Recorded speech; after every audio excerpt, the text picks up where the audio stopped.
Assalamualaikum warahmatullahi wabarakatuh. Perkenalkan, nama saya Dea Putri. Saya dari Stikes Mitra Adi Guna Palembang, D3 Keperawatan semester 4.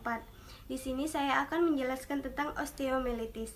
Baiklah, pertama saya akan menjelaskan apa itu osteomyelitis. Osteomyelitis adalah infeksi pada tulang dan sumsum tulang yang disebabkan oleh bakteri, virus, atau proses spesifik atau Mycobacterium tuberculosa dan jamur. Osteomyelitis suatu penyakit yang sulit diobati karena dapat membentuk abses lokal. Abses tulang biasanya memiliki suplai darah yang buruk. Dengan demikian, pelepasan imun dan antibiotik terbatas. Berdasarkan lamanya infeksi, osteomyelitis dapat terbagi menjadi 3. Pertama, osteomyelitis akut, yaitu osteomyelitis yang terjadi 2 minggu sejak pertama atau sejak penyakit pendahuluan timbul. Yang kedua, osteomyelitis subakut, yaitu osteomyelitis yang terjadi 1-2 bulan sejak infeksi pertama atau sejak penyakit pendahuluan timbul. Yang ketiga, osteomyelitis kronis, yaitu osteomyelitis yang terjadi pada 2 bulan atau lebih sejak infeksi pertama atau sejak penyakit pendahuluan timbul. Kedua, saya akan menjelaskan tentang etiologi atau penyebab dari osteomyelitis. Pertama, osteomyelitis dapat terjadi karena penyebaran hematogen melalui darah dari fokus infeksi tempat lain, yaitu osteomyelitis primer. 2.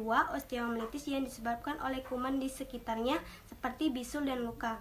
Yang ketiga, faktor risiko yang dapat menyebabkan osteomyelitis yaitu antara lain nutrisi buruk, lansia, kegemukan, diabetes mellitus, artritis reumatik, mendapatkan terapi kortikosteroid jangka panjang, pernah mengalami pembedahan sendi, menjalani operasi ortopedi lama, mengalami infeksi luka yang mengeluarkan pus, dan yang terakhir mengalami infeksi insisi dehinsisi luka.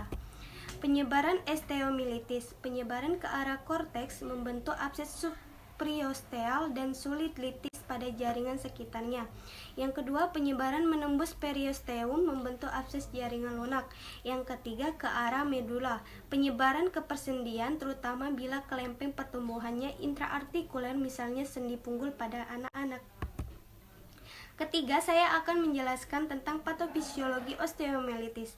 Osteomyelitis paling sering disebabkan oleh Staphylococcus aureus. Organisme penyebabnya yang lain yaitu Salmonella, Streptococcus, dan Pneumococcus. Metafisis tulang terkena, dari seluruh tulang mungkin terkena. Tulang terinfeksi oleh bakteri melalui 3 jalur, yaitu hematogen melalui infeksi di dekatnya atau secara langsung selama pembedahan. Yang ketiga, reaksi inflamasi awal menyebabkan trombosis, iskemia, dan nekrosis tulang. Yang keempat, pus mungkin menyebar ke bawah ke dalam rongga medula dan menyebabkan superiosteal substrat tulang yang mati akan terbentuk. Yang kelima, pembentukan tulang baru di bawah preteum yang diterangkan di atas dan di sekitar jaringan granulasi, berlubang oleh sinus-sinus yang memungkinkan pus keluar.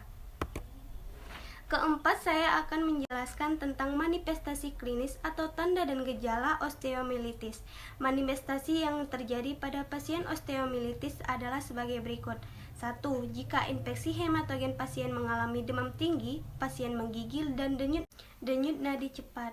2. Setelah infeksi dari tulang sumsum ke konteks tulang akan mengenai periosteum dan jaringan lunak.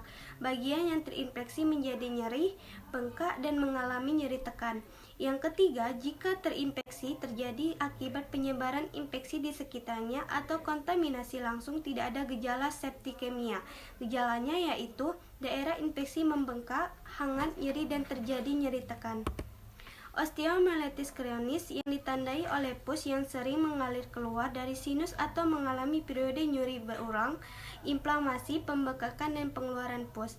Osteomyelitis akut, nyeri daerah lesi, demam, menggigil, pembesaran kelenjar limfe regional yang sering ada riwayat infeksi sebelumnya dan luka. Osteomyelitis kronis atau ada luka, benana, berbau busuk, nyeri, gejala-gejala umum tidak ada.